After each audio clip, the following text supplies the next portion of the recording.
देखो बच्चों, आज के क्लास में हम लोग graphical approach rest and motion का पढ़ेंगे।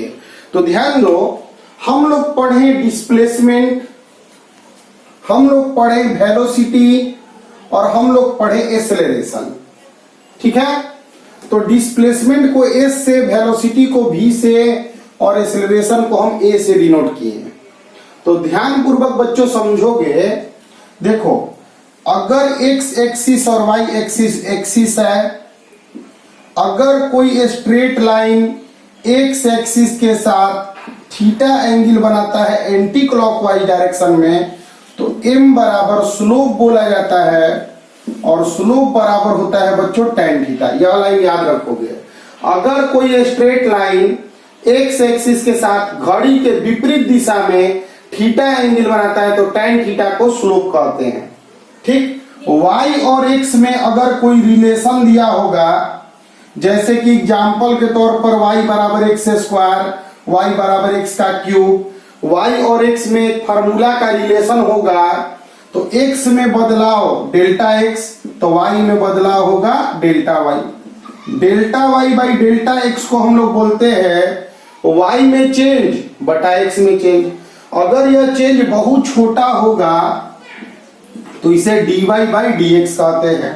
dy बाई dx का मीनिंग बच्चों डिफरेंशिएशन कहते हैं हम लोग। इसे कैलकुलस का एक टर्म है, इसे पढ़ते हैं हम डिफरेंशिएशन y का विथ रिस्पेक्ट टू x। ठीक है बच्चों, यह delta y change in y बटा चेंज इन x, जब चेंज जो है बहुत छोटा है तो इसे dy बाई dx कहते हैं। dy बाई dx को हम लोग tan थीटा बोलते हैं, tan थीटा को हम लोग स्लोप बोलते हैं।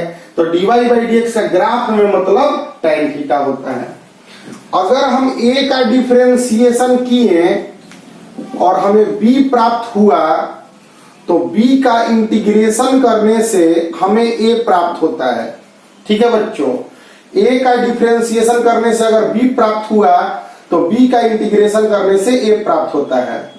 यह तुम्हारा डिफरेंशिएशन है, कैलकुलस का एक टर्म है बच्चों, जो आगे डिटेल पढ़ोगे, अभी फिलहाल काम चला रहे हो। यह है इंटीग्रेशन। डिफरेंशिएशन और इंटीग्रेशन दोनों एक दूसरा के अपोजिट होता है, रिवर्स होता है। ठीक है, integration is reverse process of differentiation. और इंटीग्रेशन का ग्राफ में मतलब होता है बच्चों एरिया। इंटीग्रेशन का ग्राफ में मतलब होता है एरिया। ठीक है, अब यह बात तुम्हारे मन में जो पीछे हम बता चुके थे उसी से रिलेटेड है। अब इसको हम लोग आगे बढ़ाते हैं। यह बात तुम लोग को ध्यान होगा, नोट करने की कोई जरूरत नहीं है अगर पीछे से नोट्स बनाते आए होगे तो। अब मेरा कॉन्सेप्ट है बच्चों, अब मेरा कॉन्सेप्ट है कि v बराबर ds बाई dt होता है। ठीक है, v बराबर ds बाई dt होता है। डिफरेंशिएशन डिस्प्लेसमेंट का टाइम के रिस्पेक्ट में वेलोसिटी कहा जाता है।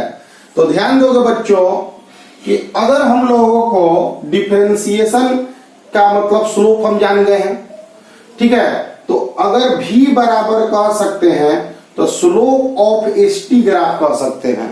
ठीक है, स्लोप ऑफ st ग्राफ को हम लोग भी कहते हैं। ध्यान दो, स्लोप ऑफ st ग्राफ जो होता है, मतलब डिस्प्लेसमेंट टाइम ग्राफ में जो स्लोप होता है वहां से हम भी निकालते हैं।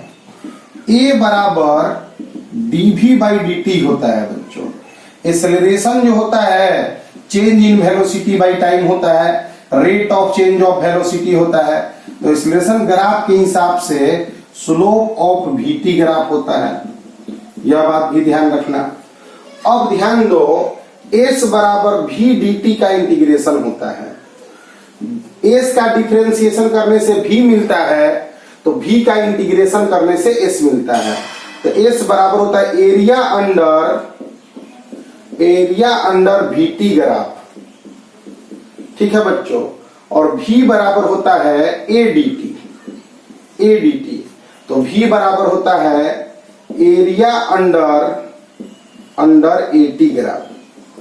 तो फाइनल वेलोसिटी निकालना होगा अगर, तो हमें at ग्राफ का एरिया निकालना होगा। फाइनल डिस्प्लेसमेंट निकालना होगा तो vt ग्राफ का एरिया निकालना होगा। अब इस पे सवाल तुमको समझना होगा, ध्यान दो। यह एस मतलब डिस्प्लेसमेंट और टाइम के बीच में एक ग्राफ दिया हुआ है। यहां 10 सेकंड में यह है, और सॉरी यह भी दिया है, और v बराबर दिया है 20 मीटर पर सेकंड। तो v और t में ग्राफ दिया है, हमको एक्सेलरेशन निकालना है। तो vt ग्राफ में एक्सेलरेशन कभी भी निकालना होगा। vt का ग्राफ दिया और एक्सेलरेशन कभी भी निकालना होगा तो tan थीटा से निकालते हैं। tan थीटा मतलब स्लोप। याद रखना पड़ेगा बात कि vt ग्राफ में एक्सेलरेशन निकालने के लिए बोलेगा तो tan थीटा से निकालेंगे।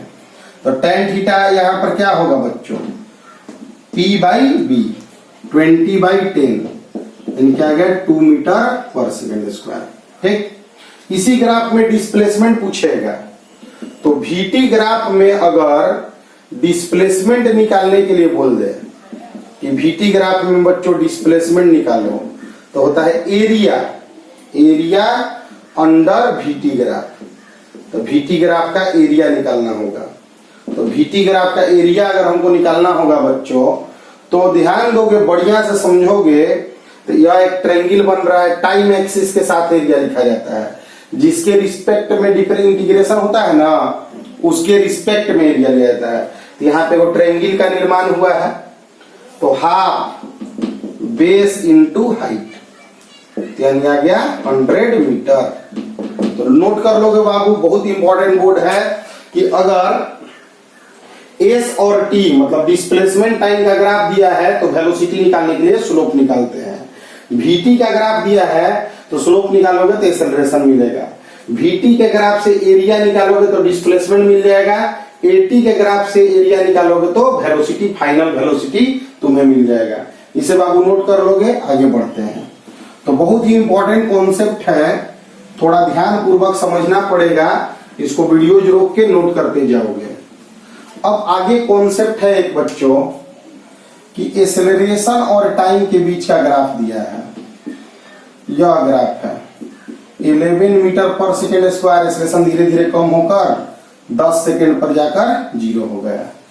फाइनल वेलोसिटी निकालना है, फाइनल वेलोसिटी मतलब 10 सेकेंड के बाद फाइनल वेलोसिटी हमको निकालना है। तो यहाँ पे हम एक्सेलरेशन और वेलोसिटी में रिलेशन a बराबर dv/dt होता है।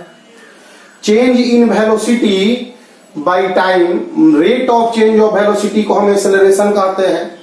तो v बराबर इंटीग्रेशन a dt होता है मेरा, यहाँ 0 से 10 सेकंड तक करना है, 0 से 10 सेकंड तक। तो v बराबर होगा area under at graph, acceleration time graph, क्योंकि इंटीग्रेशन का अर्थ एरिया होता है बच्चों। देखो यह सीखना बहुत जरूरी है, इसलिए हम तुम लोग को बता रहे हैं। हाफ बेस क्या है 10 और हाइट क्या है 11, हाइट v बराबर 55 मीटर पर सेकेंड वेलोसिटी है। यह जेई एडवांस में आया हुआ क्वेश्चन है। अब सोचो कि क्या नॉर्मल सा कॉन्सेप्ट को यूज किया है, लेकिन अगर तुम इंटीग्रेशन, डिफरेंशिएशन, एरिया, स्लोप के कॉन्सेप्ट नहीं जानते हो तो यह क्वेश्चन कभी नहीं बना पाओगे। तो यही सब बातें हैं बच्चों, जब कंपटीशन तुम दोगे मेडिकल के तैयारी में, इंजीनियरिंग के तैयारी में, डिफेंस सर्विसेज में, एनडीए के तैयारी में जब तुम दोगे तो graphical rest and motion, graphical kinematics question पूछता है, और उसके क्वेश्चन इस तरह से बनते हैं बच्चों। ध्यान से इसको लिख लेना है, ठीक है। अब आगे बढ़ते हैं बच्चों। एक क्वेश्चन दिया हुआ है कि एक कार है स्टार्टिंग फ्रॉम रेस्ट, कार है स्टार्टिंग फ्रॉम रेस्ट, रेस्ट से स्टार्ट कर रहा है मतलब u बराबर 0 है, इस बात को ध्यान रखना। उसके लिए ग्राफ इस प्रकार का दिया हुआ है, ग्राफ इस प्रकार का दिया हुआ है बच्चों।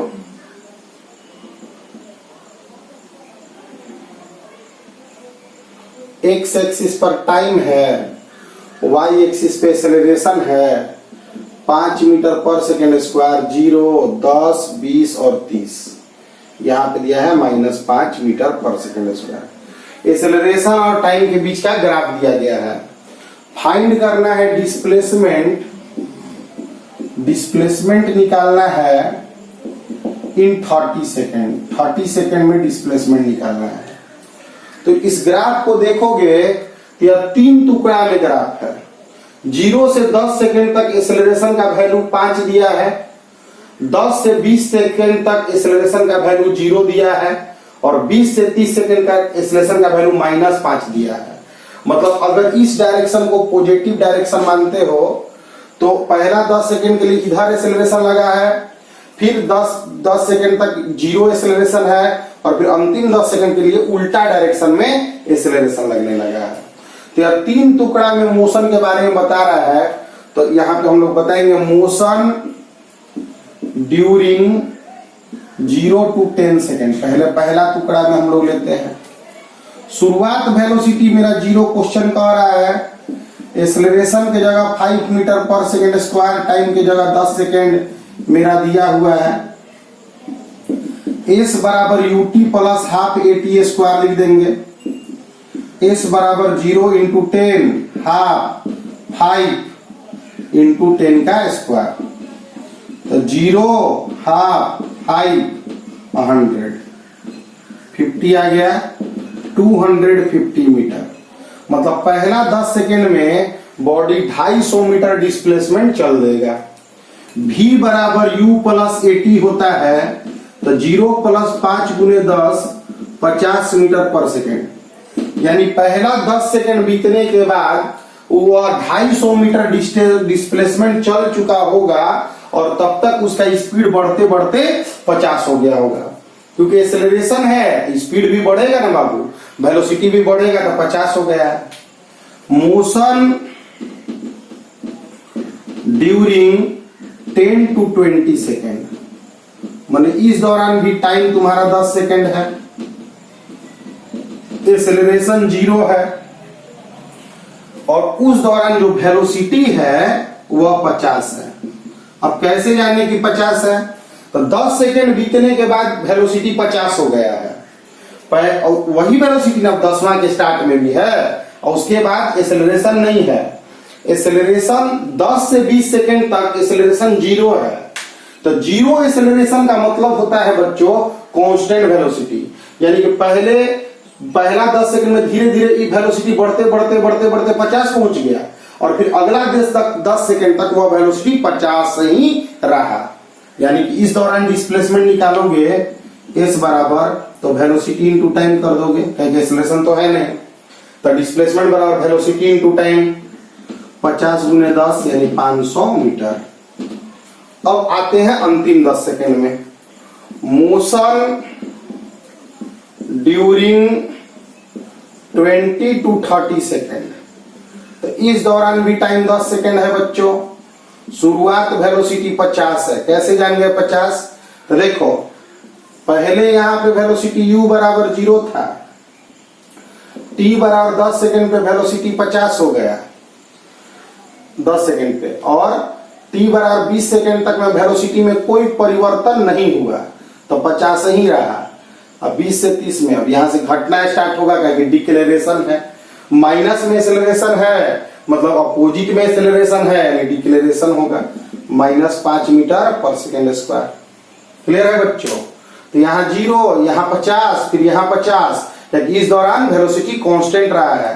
एक्सेलरेशन 0 रहेगा, त्वरण अगर 0 रहेगा तो वेलोसिटी हमेशा कांस्टेंट होता है, तो 50 ही रह गया। इस बार फिर से लिखेंगे ut plus half at square, 50 गुने 10 प्लस हाफ, यहाँ पे एक्सेलरेशन का वैल्यू -5 दिया है, -5 डाटा है, हमको बता दे रहा है, यह डिक्लेरेशन करवाएगा। यहाँ आ जाएगा 500, 100 में 2 से डिवाइड करोगे 50, 50 × 250, 250 मीटर आ गया।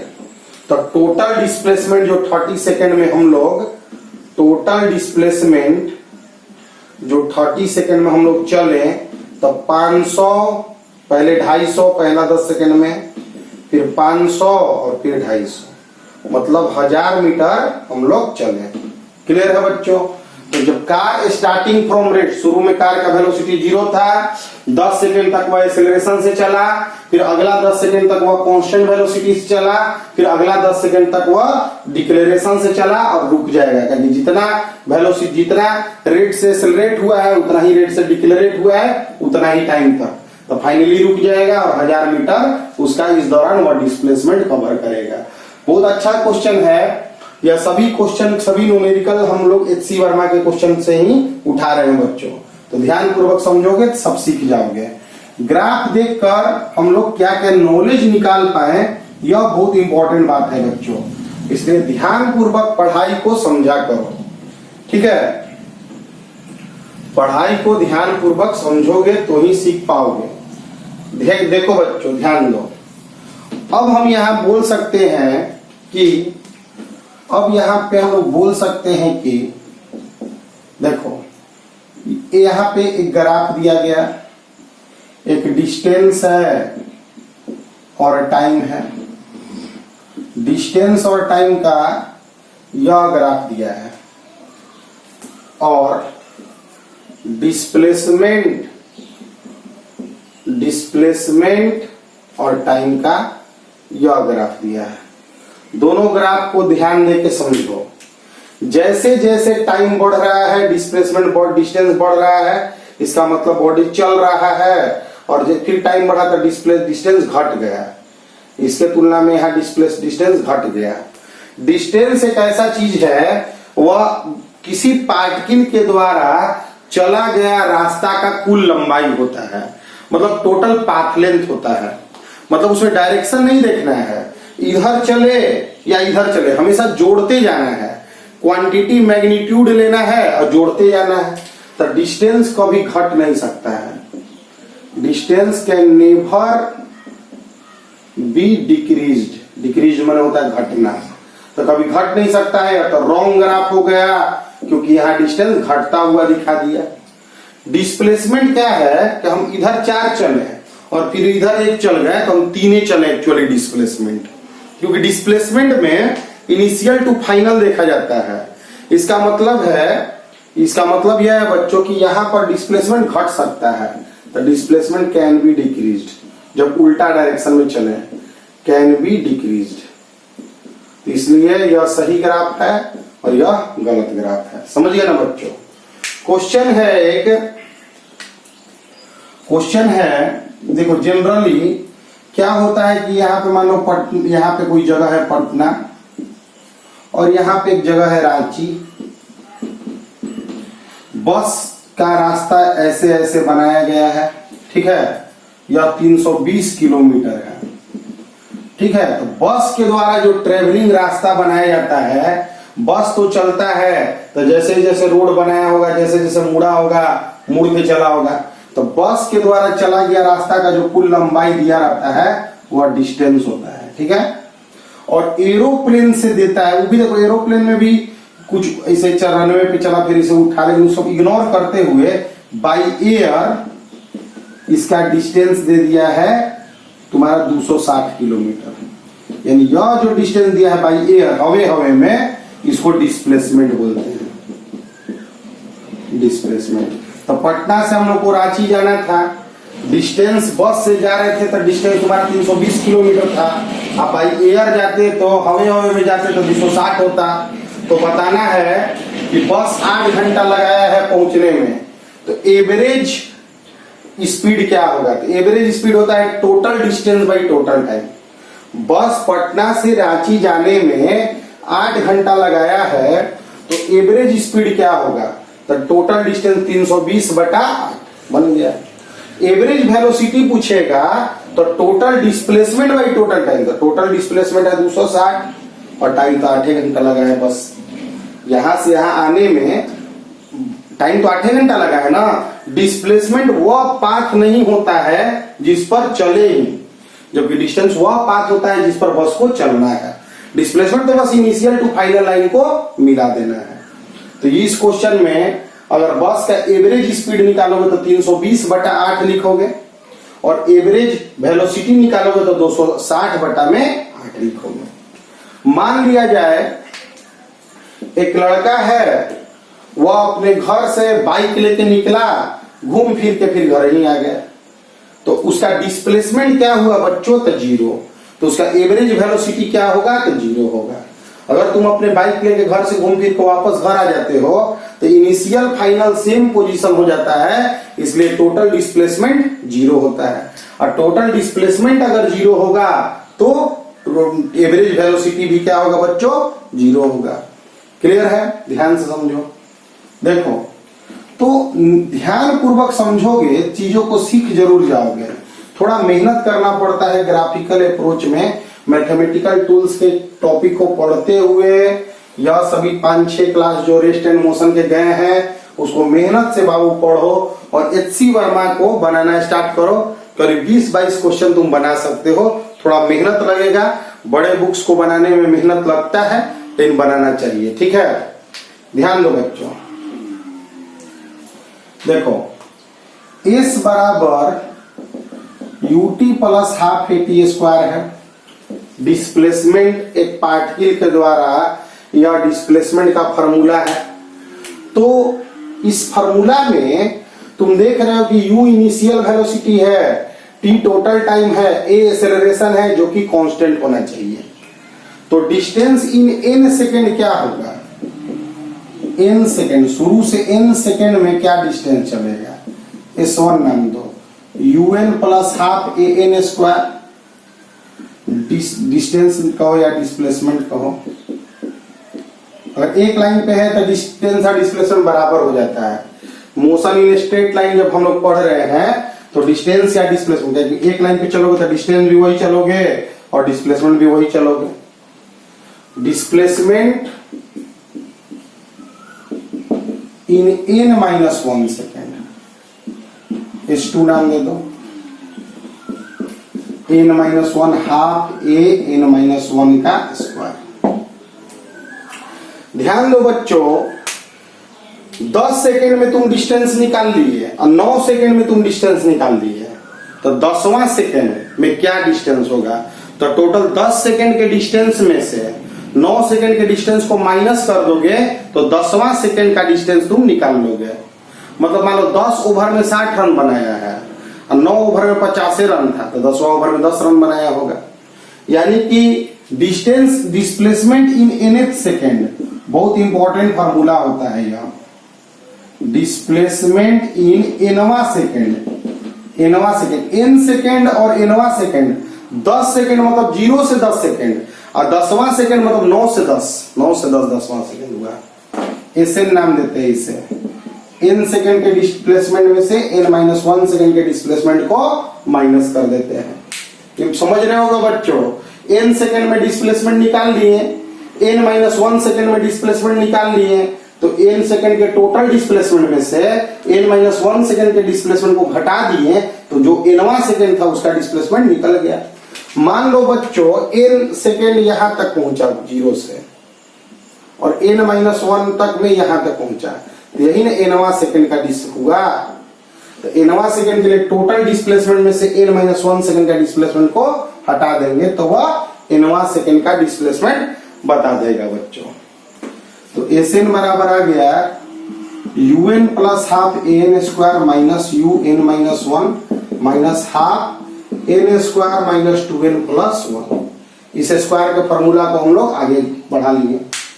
अब आगे बढ़ाओगे इसको तो un plus half an square minus un plus u minus half an square plus half a 2n minus 1। ठीक है बच्चों, इसका माइनस निकालेंगे यहां से तो माइनस माइनस प्लस और यहाँ प्लस का माइनस, इससे इसको कैंसिल, जैसे ई कैंसिल। तो nवां सेकेंड में डिस्टेंस का एक बहुत बढ़िया फॉर्मूला हम लोग निकाल लिए। इसको भी इक्वेशन ऑफ मोशन में ट्रीट करते हैं। इक्वेशन ऑफ मोशन में 3 इक्वेशन बताए थे ना, उसी में चौथा इक्वेशन यह भी बोला जाता है कि चौथा इक्वेशन क्या है, तो nth सेकेंड में क्या डिस्प्लेसमेंट होगा इसके बारे में भी बताया जाता है। क्लियर है बच्चों? इसको हटाते हैं, उम्मीद करते हैं कि समझ गए होंगे।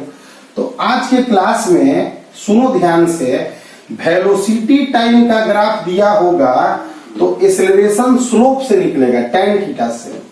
और एरिया से डिस्प्लेसमेंट निकलेगा, याद रखना इस बात को। एक्सेलरेशन टाइम के ग्राफ में एरिया से वेलोसिटी निकल जाएगा। यह सभी छोटी छोटी बातें हैं जो तुम्हें ध्यान देनी होंगी, ठीक है बच्चों। अगर मान लो कि वेलोसिटी और टाइम का एक ग्राफ दिया है 10 सेकेंड और यहां दे दिया 20 सेकेंड, यहां दे दिया 5 मीटर पर सेकेंड, कहेगा टोटल डिस्प्लेसमेंट बताओ 20 सेकेंड में। तो 20 सेकेंड में टोटल डिस्प्लेसमेंट बताने के लिए यह एरिया टोटल 20 सेकेंड का निकालना पड़ेगा। एरिया निकालने के लिए इस ट्रायंगल का एरिया प्लस इसका एरिया निकाल के जोड़ दोगे बन जाएगा। तो इस तरह के न्यूमेरिकल्स भी पूछे जाते हैं। तो यह कोई बहुत टफ न्यूमेरिकल नहीं है बच्चों, ध्यान से मेहनत से बनाना पड़ेगा, ठीक है। अगर ध्यान दें हम तो स्पीड जो होता है उसमें साइन नहीं होता है, मतलब उसमें डायरेक्शन नहीं देखा जाता है कि वो डिस्टेंस से बनता है, जबकि वेलोसिटी जो होता है उसमें साइन होता है। मतलब अगर हम एक लाइन पे मोशन का बात कर रहे हैं, एक लाइन इस लाइन पे मोशन का बात कर रहे हैं, ठीक, तो कोई बॉडी अगर इधर चले तो उसका अगर पॉजिटिव वेलोसिटी है तो इधर चलेगा तो निगेटिव वेलोसिटी है। लेकिन अगर हम एक लाइन पे मोशन का बात करें स्पीड के दौरान इधर या इधर पॉजिटिव ही लेते हैं, क्योंकि स्पीड में साइन नहीं बोलते हैं, स्पीड में डायरेक्शन को कंसीडर नहीं करते हैं, जबकि वेलोसिटी में हम लोग डायरेक्शन को भी कंसीडर करते हैं। तो थ्योरी के पॉइंट्स को बढ़िया से समझो बच्चों। ध्यान दोगे कि अगर कोई बॉडी है और वह आगे की ओर जा रहा है एक वेलोसिटी से, ठीक है, और आगे की ओर ही एक्सेलरेशन है, तो दोनों सेम डायरेक्शन में अगर हैं तो यह इंक्रीजिंग होगा, वेलोसिटी बढ़ेगा, इंक्रीजिंग वेलोसिटी होगा। अगर वेलोसिटी इस डायरेक्शन को प्लस ले रहे हो तो, अगर वेलोसिटी आगे है और एक्सेलरेशन पीछे है तो यह डिक्रीजिंग होगा, यानी कि वेलोसिटी पॉजिटिव एक्सेलरेशन निगेटिव तो डिक्रीजिंग होगा। अगर वेलोसिटी भी इधर है और एक्सेलरेशन भी इधर है तो एक्सेलरेशन भी निगेटिव वेलोसिटी भी निगेटिव तो इंक्रीजिंग हो जाएगा। यह बहुत ही स्टार कॉन्सेप्ट है। बहुत सारे बच्चे ऐसा रट जाते हैं कि निगेटिव एक्सेलरेशन होगा, निगेटिव त्वरण होगा तो स्पीड घटेगा ही, जरूरी नहीं है, बढ़ भी सकता है जब वेलोसिटी भी निगेटिव हो। यहाँ पे वेलोसिटी का पॉजिटिव या निगेटिव होना यह मेरे मानने पर निर्भर करता है। हम लोग ज्यादातर 9th क्लास में क्या करते हैं कि वेलोसिटी के डायरेक्शन को ही प्लस मानते हैं, इसीलिए निगेटिव एक्सेलरेशन को हम लोग उल्टा डायरेक्शन मान लेते हैं। लेकिन अगर तुम एक्चुअली समझो तो ऐसा बात नहीं है बच्चों। एक्सेलरेशन वेलोसिटी को बढ़ाएगा अगर वह वेलोसिटी के डायरेक्शन में सपोर्ट करेगा, एक्सेलरेशन वेलोसिटी को घटाएगा अगर वह वेलोसिटी का अपोज करेगा। इसके लिए पॉजिटिव निगेटिव तो अपना माना गया बात होता है बच्चों। तो एक कॉन्सेप्ट है कि क्या निगेटिव एक्सेलरेशन वेलोसिटी को बढ़ा सकता है, तो यस, अगर वेलोसिटी भी निगेटिव हो। क्या पॉजिटिव एक्सेलरेशन वेलोसिटी को घटा सकता है, तो यस, जब वेलोसिटी निगेटिव हो। कॉन्सेप्ट को समझो, मतलब पॉजिटिव या निगेटिव होना वेलोसिटी को बढ़ाने या घटाने का रिस्पॉन्सिबल नहीं है। वेलोसिटी का सपोर्ट या अपोज करना वेलोसिटी को बढ़ाने या घटाने का रिस्पॉन्सिबल होता है। समझ गए बच्चों, बहुत बहुत इंपॉर्टेंट बातें आज बताए हैं। न्यूमेरिकल्स भी जो इंपॉर्टेंट बातें हैं उसका न्यूमेरिकल तुम लोग को कराए हैं, ठीक है। तो उम्मीद करते हैं कि तुम लोग मेहनत करो, खूब मेहनत करो कि तुम लोग चीजों को सीख पाओ। मिलते हैं बच्चों अगले क्लास में। लेकिन देखो, रेस्ट एंड मोशन एक लंबा क्लास चलने वाला है और इस लंबे क्लास में अगर तुम साथ दो, सहयोग दो, मैथमेटिकल टूल्स को पढ़ो, मेहनत करते रहो तो निश्चित हम लोग आगे बढ़ेंगे। जुड़े रहना है बच्चों, मिलते हैं, तब तक के लिए मेहनत करते रहो।